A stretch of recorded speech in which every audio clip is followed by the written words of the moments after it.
Hello प्यारे बच्चों। I hope so आप लोग स्वस्थ होंगे, अच्छे से होंगे।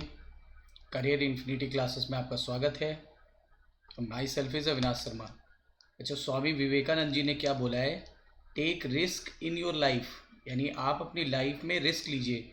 इफ़ यू विन, अगर आप जीत गए तो आप लीड करेंगे सबको, यानी सबको मार्गदर्शन देंगे। अगर आप हार गए तो आप सबको गाइड देंगे। ठीक है, क्लियर?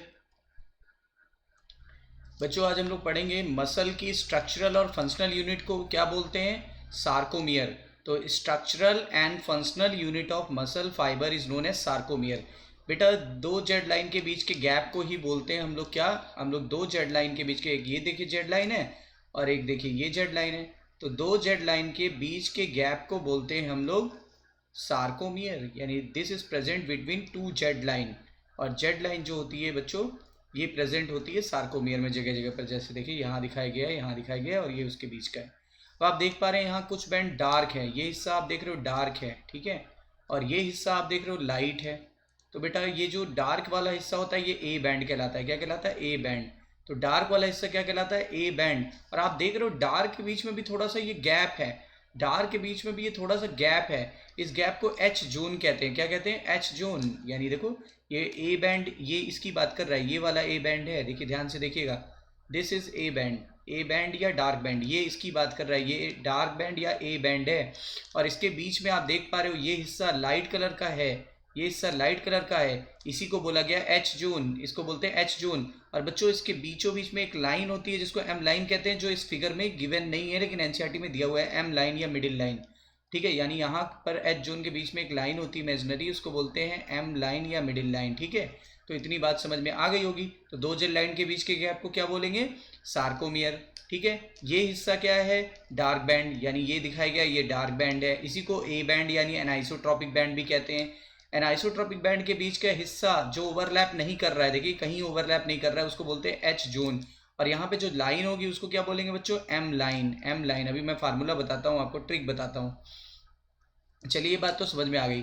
बच्चों, जेड लाइन के इधर और उधर वाला जोन कैसा दिख रहा है? लाइट। यानी जेड लाइन के दोनों तरफ का जो जोन दिख रहा है वो लाइट जोन है। तो ये देखिए, इसको थिन बैंड या फिर लाइट बैंड भी कहते हैं। ये देखिए, आधा इधर है आधा इधर है। ये देखिए, ये वाला और इधर ये वाला, ये होता है आपका डार्क का उल्टा लाइट बैंड। लाइट बैंड, ठीक है, लाइट बैंड। आप देख पा रहे हैं ये लाइट बैंड है, आप देख पा रहे हो ये लाइट बैंड है, इधर भी है इधर भी है, यानी इधर भी है इधर भी है, ये लाइट बैंड है। जेड लाइन के आधा इधर होता है आधा इधर होता है। बच्चों, लेकिन आपने यहाँ पे एक इंपॉर्टेंट चीज़ नोटिस नहीं करी होगी तो करिए। देखिए, लाइट बैंड तो ये पूरा है, लेकिन लाइट बैंड का कुछ हिस्सा ओवरलैप कर रहा है, देखिए डार्क बैंड से। ये देखिए, तो इसको इसको बोलते हैं ओवरलैपिंग एरिया। जबकि ये देखिए आप, ये ओवरलैप नहीं कर रहा है डार्क बैंड से, इसको बोलते हैं आई बैंड। यानी कि लाइट बैंड का, यानी कि लाइट बैंड का वो एरिया जो ओवरलैप नहीं करता है, this is known as I band. I band को आइसोट्रॉपिक बैंड भी कहते हैं क्योंकि एक जैसा दिखता है। आई बैंड किधर होता है? Half left, Z Z line के हाफ लेफ्ट में और हाफ राइट में। इसीलिए एनसीईआरटी ने लिखा है कि ये जेड बैंड, जो आई बैंड होता है वो जेड लाइन द्वारा बाइसेक्ट हो जाता है, यानी कि दो भागों में बढ़ जाता है। तो ये बात भी क्लियर हो गई। आइए एक बार मैं पूरा रिवाइज करा देता हूँ बच्चों। डार्क बैंड ये रहा, जिसको ए बैंड भी बोलते हैं। इसके बीच का जो नॉन ओवरलैपिंग एरिया होता है वो एच जोन कहलाता है, या हेंसन जोन भी कहते हैं। बीच में एम लाइन होती है, ठीक है। और लाइट बैंड ये रहा, लेकिन लाइट बैंड का हिस्सा जो ओवरलैप है वो तो ओवरलैपिंग जोन कहलाता है, और जो हिस्सा ओवरलैप नहीं करता लाइट बैंड का, ठीक है, उसको आई बैंड या आइसोट्रॉपिक बैंड कहते हैं। और ये जेड लाइन के दोनों तरफ होता है, यानी कि आई बैंड बाइसेक्ट होती है जेड लाइन द्वारा, ठीक है। यानी आई बैंड को दो भागों में तो बांट देता है जेड लाइन। दो जेड लाइन के बीच के गैप को सार्कोमियर कहते हैं, ठीक है। तो बच्चों, समझ में आ गया होगा आपको। इसको हम लोग थिक फिलामेंट भी कहते हैं और इसको हम लोग थिन फिलामेंट भी कहते हैं। और ये डार्क है, ये लाइट है, ठीक है। ये बात क्लियर हो गया। दोनों पे कैसे क्वेश्चन पुटअप होगा आपको समझ में आ गया। आइए हम लोग पहले लाइट बैंड की स्टडी करते हैं। आइए पहले हम लोग लाइट बैंड की स्टडी करते हैं डिटेल में। तो बच्चों, लाइट बैंड के लिए एक फार्मूला बनाया गया है, आइए देखते हैं। ये लाइट बैंड है बेटा, ये है लाइट बैंड या थिन फिलामेंट। लाइट बैंड या थिन फिलामेंट, और लाइट बैंड में आप देख रहे हो दो ये ग्रीन कलर के हेलिकल स्ट्रक्चर पाए जा रहे हैं। ग्रीन कलर के 2 स्ट्रक्चर होते हैं जो हेलिकल होते हैं। इन पूरी चेन को बच्चों बोलते हैं एफ एक्टिन। अच्छा, लेकिन ये सिंगल गोले को क्या बोलेंगे? सिंगल गोले को बोलते हैं जी एक्टिन। मतलब बहुत सारे जब जी एक्टिन मिल जाते हैं तो एक एफ एक्टिन का फाइबर बन जाता है। और कितने एफ एक्टिन यहाँ पाए जा रहे हैं? 2। देखो 2 ग्रीन ग्रीन कलर के स्ट्रक्चर्स पाए जा रहे हैं और दोनों हेलिकल होते हैं, दोनों हेलिकल होते हैं। उसके अलावा आप देख रहे हो ये रस्सी जैसा ब्राउन कलर का सब्सटेंस होता है, ये भी प्रोटीन का बना होता है। इस रस्सी जैसी प्रोटीन को ट्रोपोमायोसिन कहते हैं। क्या कहते हैं? ट्रोपोमायोसिन। और ये भी कितनी है संख्या में? ये भी 2 होती है, 2 होती है। और ये भी कैसी होती है? हेलिकल होती है। ठीक है। जबकि बच्चों आप देख रहे हो इसी ट्रोपोनिन के ऊपर ट्रोपोमायोसिन पाया जाता है। ट्रोपोनिन के ऊपर क्या पाया जाता है? ट्रोपोमायोसिन। और ट्रोपोमायोसिन 3 होते हैं और ये रेगुलर इंटरवल पे प्रेजेंट होते हैं। देखो गैप देखिए बराबर बराबर है, गैप देखिए बराबर बराबर है। और 3 प्रोटीन के बने होते हैं, टीपी टीपीटी टीपीटी टीपीआई और टीपीसी। ठीक है। टीपीटी एक ट्रोपोनिन से एक ट्रोपोनिन को दूसरे से जोड़ने वाला टीपीटी कहलाता है। टीपीआई क्या करता है? इनहिबिशन कर देता है, यानी कि एक्टिन मायोसिन से के जुड़ने को रोकेगा। और ये कैल्शियम बाइंडिंग ट्रोपोनिन होती है बच्चों। कैल्शियम आयन जब आएगा तो ये एक्टिव हो जाता है। फिर मैं आपको बताऊंगा क्या होगा। बच्चों एफ एक्टिन के ऊपर पाई जाती है, एफ एक्टिन के ऊपर पाई जाती है myosin binding site. Myosin binding site F actin के ऊपर क्या पाई जाती है? Myosin binding site. उल्टा होता है, देखिए एक्टिन के ऊपर मायोसिन बाइंडिंग साइट होता है और मायोसिन के ऊपर एक्टिन बाइंडिंग साइट होता है। तो ये मायोसिन बाइंडिंग साइट जो होता है जनरली मास्क रहता है, जनरली मास्क रहता है। कौन इसको मास्क करता है? इसको मास्क करता है टीपीआई, यानी generally mask by TPI. TPI का तभी तो काम है इनहिबिट कर देना, यानी ये इस साइट को इनहिबिट किए रहता है, यानी कि बंद किए रहता है जब तक कि मसल को कॉन्ट्रैक्ट नहीं करना है। और बच्चों इसको हम ऐसे समझेंगे, इसके लिए एक फार्मूला बताया है। फार्मूला है बच्चों टिक टॉक लीजा। तो टिक टॉक यानी 2 बार टी आ रहा है, तो एक का मतलब ट्रोपोनिन कर दीजिए, एक टॉक का मतलब फिर से ट्रोपोमायोसिन कर दीजिए, तो 2 प्रोटीन तो ये पाई जाएंगी। ठीक है। और एल का मतलब लाइट बैंड बोला था कि नहीं बोला था? तो लाइट बैंड होता है, लाइट बैंड बोला था। ठीक है। और लाइट बैंड क्या होता है? पतला होता है कि मोटा? तो थिन बैंड भी बोल सकते हैं इसको। ठीक है। और आई का मतलब इसी का जो नॉन ओवरलैपिंग जोन था, इसका जो नॉन ओवरलैपिंग जोन था, अभी आपने पढ़ा था पीछे, नॉन ओवरलैपिंग जो जोन था इसी को बोलते थे आई बैंड या आइसोट्रॉपिक बैंड। और ये जेड लाइन के दोनों तरफ आधा आधा था। और ये देखो ये जेड लाइन से संबंधित था, यानी जेड लाइन से संबंधित था। और ये किस प्रोटीन का बना है? इसकी मेन प्रोटीन होती है एक्टिन। देखो वैसे तो ये दोनों भी प्रोटीन होती हैं, लेकिन मेन प्रोटीन होती है एक्टिन। और बेटा एक गोले को क्या बोलते हैं? G actin. जब बहुत सारे गोले ऐसे मिलते चले जा रहे हैं आप देख रहे हैं, तो इसे क्या बोलेंगे? इसे बोलते हैं एफ एक्टिन। तो आई थिंक कि आपको ये सारी चीज़ें क्लियर हो गई होंगी, फार्मूला भी समझ में आ गया होगा। टिकटॉक लीजा, यानी लीजा टिकटॉक बनाती है। ठीक है।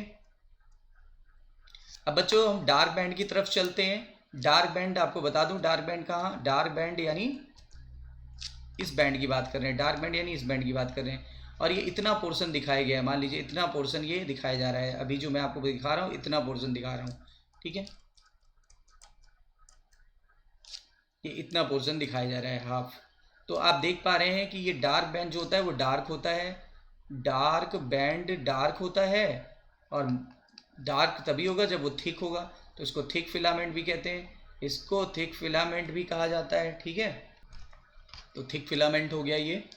और उसके बाद आपको बता दूं यहाँ पर क्या होता है, 2 चेन एक दूसरे से हेलिकली जुड़ी रहती है। देखिए मायोसिन प्रोटीन का बना होता है और ये 2 चेन ये किस प्रोटीन का बना है? मायोसिन प्रोटीन का बना होता है बच्चे। और देखिए इसमें 2 चेन आपस में हेलिकली जुड़ी रहती है। इसमें 2 भाग होते हैं, एक होता है हेड, एक होता है हेड और एक होता है टेल। हेड और टेल। ठीक है बच्चों। हेड बना होता है हैवी मीरोमायोसिन का, इसके मोनोमर का नाम है मीरोमायोसिन, तो ये हैवी मीरोमायोसिन का बना हुआ है। और ये बना होता है लाइट मीरोमायोसिन का बना होता है। और यहाँ पर ये हेड जो होता है ये थीटा एंगल पे ये जुड़ा होता है। और इसको बोलते हैं बच्चों, हेड के नीचे होता है cross arm.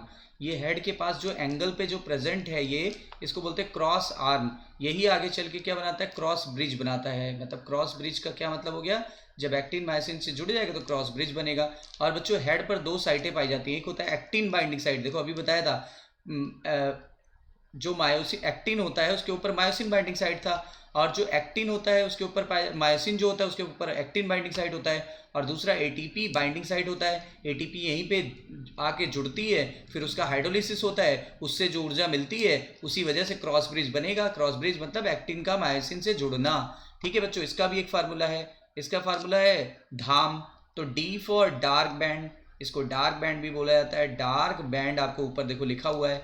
H for H zone, इसके बीच में एच जोन था, अभी आपने देखा था non overlapping part H zone था पहले वाले फिगर में। ए फॉर जो होता है इसको एनाइसोट्रॉपिक बैंड भी कहते हैं, एनाइसोट्रॉपिक बैंड भी कहते हैं। और बच्चों डार्क बैंड क्यों दिखता है, क्योंकि थिक फिलामेंट का बना होता है, वो आपको पहले क्लियर हो गया। फिर ए का मतलब क्या हो गया, ठीक है, इसी को फिर ए बैंड भी कहते हैं। ए का मतलब हो गया ए बैंड भी कहते हैं। एम का मतलब इसके बीच में एक लाइन थी, उसको मैंने बोला था एम लाइन, याद होगा, मिडिल लाइन, एम लाइन, तो ये भी याद हो गया। उसका था टिकटॉक लेज़र, इसका था धाम। ठीक है, अब देखिए बच्चों, ये डार्क बैंड है यानी मायोसिन का बना हुआ है। ठीक है, ये डार्क बैंड है, ये लाइट बैंड है। आप यहाँ से स्टार्ट करो, देखो यहाँ से स्टार्ट करो। पहले ये क्या हुआ, ये यहाँ से स्टार्ट करिएगा, फर्स्ट फिगर इसको मानिए। ये देखिए, ये एक्टिन यानी थिन फिलामेंट है, और ये है, ये क्या था, ये एफ एक्टिन की चेन है। और मैंने आपको क्या बोला था, एफ एक्टिन के ऊपर यहाँ पर क्या होता है, ये साइटें ढकी रहती हैं, ये मास्क रहता है। मास्क का मतलब ढका रहता है। और किसने मास्क कर रखा था, टीपीआई ने, यानी इनिबिटर वाले ट्रोपोनिन ने। अब ये मास्क है। और बच्चों यहाँ पे क्या हुआ, मायोसिन के हेड पे एटीपी आया, और एटीपी आते ही टूट गया, तो एडीपी और फास्फेट में टूट गया, तो ये फास्फेट ऊर्जा के लिए काम आ गया, इससे ये ब्रिज बन गया, इससे ये ब्रिज बन गया। और एट द सेम टाइम यहाँ कैल्शियम आयन आ जाता है। कैल्शियम आयन आने से क्या हो जाता है, एक ट्रोपोनिन बताया था टीपीसी, ये इसको बांध लेता है। कैल्शियम बांधने वाली प्रोटीन कौन सी है, टीपीसी। टीपीसी जैसे ही कैल्शियम को बांधती है, टीपीआई इनएक्टिव हो जाता है। जैसे टीपीआई इनएक्टिव हो गया, ये मास्किंग खुल जाती है, यानी एफ एक्टिन की जो साइटें ढकी हुई थी अब एक्सपोज हो गई। और एट द सेम टाइम यहाँ क्या हो गया, एटीपी की हाइड्रोलिसिस हो गई। जब एटीपी की हाइड्रोलिसिस हो गई तो ऊर्जा मिल गई, इससे एक्टिन और मायोसिन जुड़ गए। अब आप इसको थोड़ा ऐसे समझिए, ये साइटें एक्सपोज हो चुकी, यानी एफ एक्टिन की जो मायोसिन बाइंडिंग साइट है वो एक्सपोज हो गई। और यहाँ पे मायोसिन पे कौन सी थी, एक्टिन बाइंडिंग साइट, उसको ऊर्जा मिल गया। अब ये दोनों जुड़ गए। तो बच्चों यहाँ पे देखो ऐसे जुड़ गए। इस समय एम लाइन इस तरफ है बच्चों, एम लाइन इस तरफ है, ध्यान दीजिएगा। तो एम लाइन इस तरफ है और इस तरफ जेड लाइन है। तो आप ध्यान देना, यहाँ पे क्रॉस ब्रिज बन गया, ये देखिए क्रॉस ब्रिज बन गया। ये मायोसिन का हेड एक्टिन से जुड़ गया और ये क्रॉस ब्रिज बन गया। और ये क्रॉस आर्म ने ही क्रॉस ब्रिज बनाया था, ये देखिए फॉर्मेशन ऑफ क्रॉस ब्रिज बन गया। इस तरफ एम लाइन है, एम लाइन, ठीक है।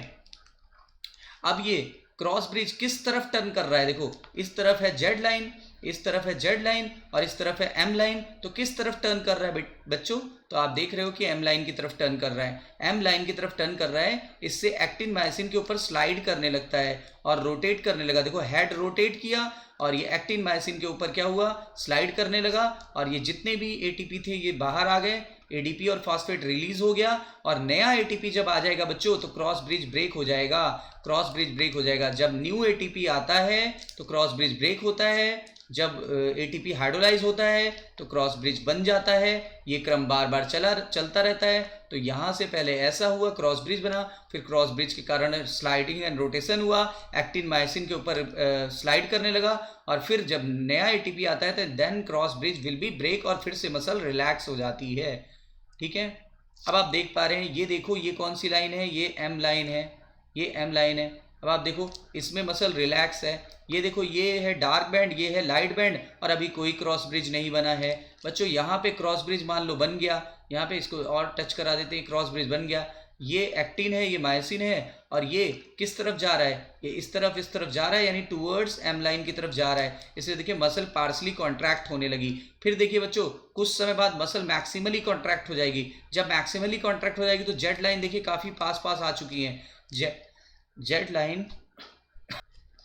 लाइन काफ़ी पास आ चुकी है और एच जोन बिल्कुल फिनिश हो चुका है बच्चों, एच जोन बिल्कुल फिनिश हो चुका है, ठीक है। तो बताइए जब मसल मैक्सिमली कॉन्ट्रैक्ट हो जाती है तो एच जोन बिल्कुल गायब हो जाता है। आई बैंड के साइज पर क्या प्रभाव पड़ता है, आई बैंड का साइज रिड्यूस हो गया। देखो आई बैंड ये होता था ना नॉन ओवरलैपिंग जोन, तो आई बैंड का साइज रिड्यूस हो जाता है। ध्यान दीजिएगा, एक एक चीज़ बता दूँ, एच जोन मैक्सिमली गायब हो जाता है, जीरो हो जाता है, ठीक है।